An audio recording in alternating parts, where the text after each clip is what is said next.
have a national incident with a U.S. military member trying to cross the border over at the North Korea, South Korea DMZ. Let's jump into it. NBC is saying U.S. soldier detained in North Korea was being sent home before being bolted over border.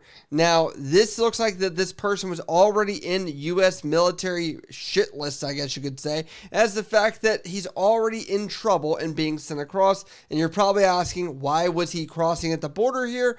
It gets pretty complicated. A troubled U.S. soldier stationed in South Korea who is being sent home joined a group of tourists at the airport who were headed for the demilitarized zone where he, quotations, bolted across the border into North Korea, a senior administration official told NBC News on Monday. The soldier who had been disciplined during his deployment was not wearing handcuffs when he was escorted by military police as far as they could go. A security checkpoint at the Incheon airport, a commercial airport about an hour and a half away from the DMZ that separates South Korea from the communist country, the official said. Do you guys remember somebody named Catherine Arnett that was sent from Japan back to the U.S. under what some people were deeming as unlawful circumstances for not receiving the stab that she was supposed to get by the military? And they made sure she was on a military flight going back and was put in a brig immediately after. Why was he not put on some military flight from this if he was maybe going to be considered some kind of flight risk? But instead of continuing alone to the gate, the soldier tagged along with a group heading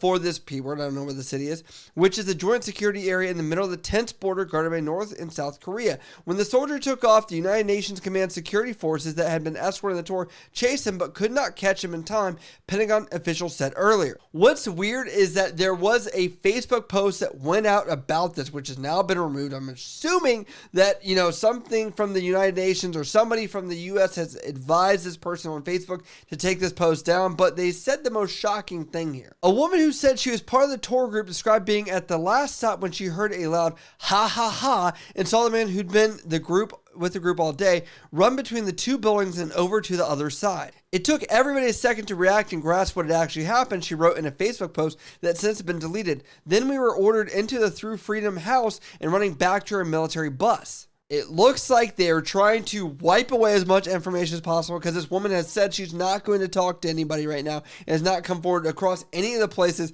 And I'm wondering if anyone screenshot this, but enough for someone to write about it. I haven't seen it across many other, news sources out here. Took a while to identify this person, but they said that this is Private Second Class Travis King and reported that he had just been released from the South Korean prison where he'd been held on assault charges. And he's facing additional military disciplinary action when he returned to Fort Bliss, Texas, according to AP. So this guy was not even stationed over in South Korea, which this becomes an international incident where now South Koreans are going to remember this forever. North Koreans are going to remember this forever because it's been since 1960s that anybody's ever actually defected, I guess you could say, by jumping over, right? Like, I hope this kid understands the level of pain that would rain on him from the U.S. side now if he's brought over. On top of that, he's got to realize they're not going to treat him that well over there. The last guy that came back, he actually surrendered in Japan in 2004 and was talking about how bad the treatment was, even though he was used as propaganda, which they could use this kid for an indefinite amount of time, years.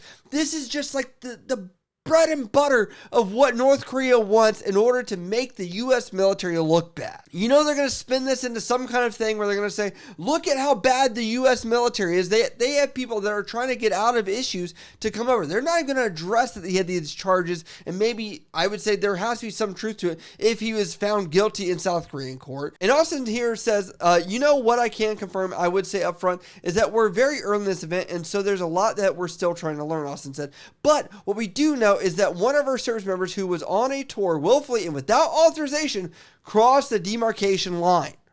And so we're closely monitoring and investigating the situation and working to notify the soldiers' next of kin and engaging to address this incident, Austin said. Be ready for the outcry of the family. We can't leave a man behind. We must make sure that we engage with people of North Korea. Trump did do that pretty well back in the late 2010s, right? And we look at it now and I'm like, that relationship is not there. It is, if anything, dwindled to where this service member, to get them back, we will have to negotiate and probably give up some kind of information asset, something over to them in order to make sure that we can get this kid back, even though he has been found guilty of an issue and is being sent back for a second charge to be held under military law and justice. If you ask anything to me, this would never be a fair trade. In my opinion, I say that we should give this kid the Darwin Award and pretty much say, if you make stupid decisions, you win stupid prizes. That we're going to find some way to get this kid back, because someone's going to cry out that we need to get military service members back on U.S. soil, because that's what we said. The U.S. military and the justice system that lies within that should look at the way that we transport military members that are under some kind of legal investigation, or I would say what is a very obvious guilty charge, if that's what he's already been charged of in South Korean courts, that we should have only official military aircraft transport these individuals back to the U.S. That way they can be rightfully and under direct observation ensure that they are actually going to be received by the next command, because we all know that this is going to fall under the commanding officer of that base where he came from as why he was gone. We obviously can't hold the South Korean airport TSA equivalent in charge of this, because they're not the ones detaining him. There was not a custody handover of this individual. Sure, but I want to know from you guys, where do you guys see this happening in the future? How do you think they're going to address this or adjust? And what do you think the U.S. military will do to this kid? And what do you think the U.S. government will do in order to try and get this kid back? Because I know that that's going to be a highly contentious point, as people don't think that we should be negotiating with Kim Jong-un and the North Korean country. But as always, if you guys like content I cover here on the channel covering topics like this, you can always hit me up over on Instagram, Snapchat, Twitter, TikTok, or down in the comments below. As always, I love you guys. I'll see you next time.